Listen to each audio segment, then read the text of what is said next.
जब कोई व्यक्ति तुम्हें बहुत प्यार कर रहा है ना और तुम्हारी बहुत हिफाजत करता है तो उसके पास अपने आप से थोड़ा सा अधिकार आ जाता है कि अगर तुम कहीं पर गलत हो तो वो तुम्हें डांटेगा या उचित तरीके से तुम्हें सही करेगा, क्योंकि वो तुमसे प्रेम कर रहा है, परवाह कर रहा है तुम्हारी।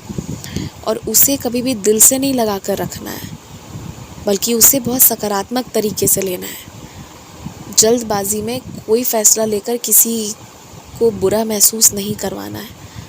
और ये चीज़ भी जानो कि जो तुमसे बहुत प्यार करता है ना, बहुत प्यार, उदाहरण के लिए तुम्हारे माता पिता हो सकते हैं, तुम्हारे मामा हो सकते हैं, तुम्हारी मौसी हो सकती है, तुम्हारे चाचा चाची हो सकते हैं, कोई भी जो बहुत प्यार करता हो, तो अगर वो पूरे सभा में भी एक थप्पड़ भी लगा देना, तो ये बात मैं तुमसे कह रहा हूँ कि तुम में इतनी हिम्मत कभी नहीं आनी चाहिए कि तुम्हें सर भी उठाना है।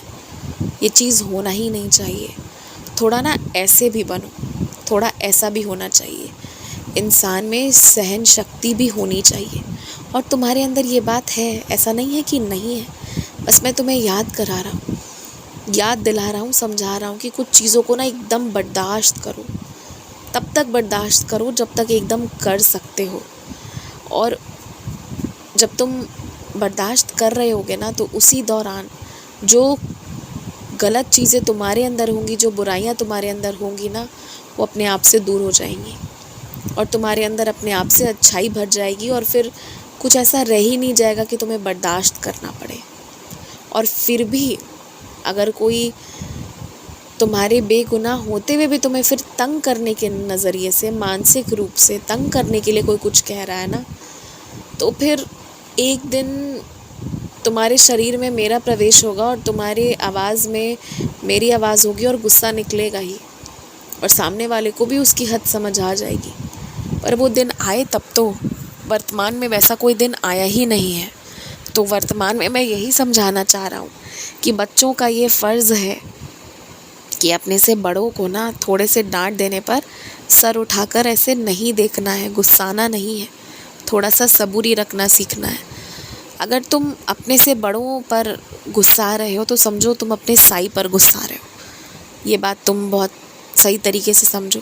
और अगर तुम उनका थोड़ा बर्दाश्त नहीं कर पा रहे हो तो मेरे तरीके तो ऐसे ही हैं, जिसमें मैं खुद कई बार तुमसे कुछ ऐसी विचित्र बातें कह जाऊँगा जो तुम्हें एक क्षण के लिए बिल्कुल अच्छी ना लगे। तब क्या होगा? तब मेरे साथ भी यही करोगे क्या? नहीं ना। तो वही चीज़ तुम्हें दूसरों के लिए भी देखना है कि जो तुम मेरे साथ नहीं कर सकते वो अपने बड़ों के साथ भी नहीं करोगे। अपने कर्म बहुत अच्छे रखने हैं तुमने, तुम ये जान लो। अच्छा हाँ, तुम्हारी एक कामना थी ना कि तुम द्वारका माई आओ, तुम नारियल चढ़ाओ। तुम्हारे नाम का नारियल चढ़ गया है। तुम्हारे कोई बहुत चहेता व्यक्ति जिससे अब तुम्हारी बातचीत नहीं होती है, उसका मेरी शिरडी में आगमन हुआ और तुम्हारे नाम का भी नारियल मेरी शिरडी में चढ़ चुका है। और जो तुम्हारे नाम का प्रसाद चढ़ा है तो निश्चित है कि कुछ तो फल तुम्हारे पास भी मीठा आएगा ही। कुछ चीज़ें अच्छी होंगी, दिन ढलने तो कुछ अच्छे खबर मिल जाएंगे तुम्हें, और मन भी तुम्हारा निश्चिंत हो जाएगा उसी के साथ साथ। अगर तुम्हें ऐसा लगता है कि कहीं इकट्ठे पैसे दे देने से, जैसे स्कूल हो, कोई कोचिंग हो या कोई भी ऐसी जगह हो जहाँ इकट्ठे 6 महीने साल भर के पैसे भरने से फ़ायदा है, और अब तुम उस जगह को जान भी चुके हो कि तुम्हारे हिसाब से सही है, उचित है, तो तुम पैसे भर सकते हो। कोई दिक्कत वाली बात अब इसमें नहीं है। अगर इस लंबे समय के लिए 6 महीने साल भर पैसे भर के एक ही बार उसमें ही फ़ायदा है, तो यहाँ तुम अपने फ़ायदे का सोच सकते हो, क्योंकि इसमें किसी का नुकसान नहीं है। तो ये अच्छी बात रहेगी भी कि 2 पैसे घर पे भी बचेंगे। लेकिन मुझे ये भी तुमसे कहना है कि तुम जो सोच रहे हो कि कुछ बच्चों को तोहफ़ा देने के बारे में, कुछ लड़कियों को, कुछ लोगों को तोहफ़ा देने के बारे में सोच रहे हो, तो तुम उन्हें तनख्वाह तो दे ही रहे हो। जहाँ तोहफ़ा की आवश्यकता नहीं है, जहाँ कोई दूसरा भी ये काम नहीं कर रहा है, वहाँ तुम इस चीज़ की शुरुआत मत करो। वरना बाकी लोग भी तुमसे गुस्साएंगे, क्योंकि तुम अकेले तनख्वाह नहीं दे रहे हो।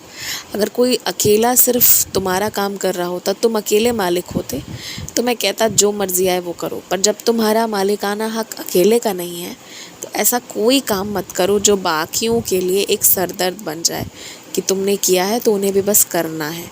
ये चीज़ ना हो, इसके लिए ध्यान रखना, बहुत ध्यान रखना कि तुमने ऐसा कोई कदम नहीं उठाना है जो बाकियों के लिए परेशानी का कारण बने। जिन सड़कों पर बहुत कूड़े कचड़े फैले हुए हैं, फेंके हुए हैं ना, वहाँ रहने वाले लोग तुमसे बेहतर जानते हैं कि उन कूड़े कचड़े से उन्हें क्या बीमारी हो सकती है, और आए दिन उनके घरों पर बीमारियाँ होती भी हैं। फिर भी अगर वो साफ़ सफाई में नहीं रहना चाहते, वैसे ही कचड़े वाले माहौल में रहना चाहते हैं, तो तुम्हारा काम अब बस इतना ही है ना कि तुम उन गलियों में जाओ ही मत, क्योंकि तुम्हारे समझाने से समझ में नहीं आएगा सबको। जिस दिन उन्हें समझ आना होगा, आ जाएगा। अपने घर के आसपास की जगह को कचड़े का ढेर बनाकर रखे हैं ना, तो बराबर से उस कर्म का फल उन्हें ही भुगतना पड़ेगा। लेकिन तुम उस चीज़ का बिल्कुल भी उन सड़कों पर मत जाओ। वो तुम्हारे लिए वो जगह ठीक नहीं है। वो बीमारी का, वो हर दुर्गति का कारण बन सकता है। फिर तो वैसे जगहों पर तुमने नहीं जाना है। और गौशाले में अपने इस महीने की कुछ ना कुछ सहायता, चाहे 50 रुपये 100 रुपये ही, पर ज़रूर दे देना। और हर महीने गौशाले के लिए कुछ ना कुछ पैसे निकाल कर रखो। गौ माता की सेवा करो। खूब खुश रहो।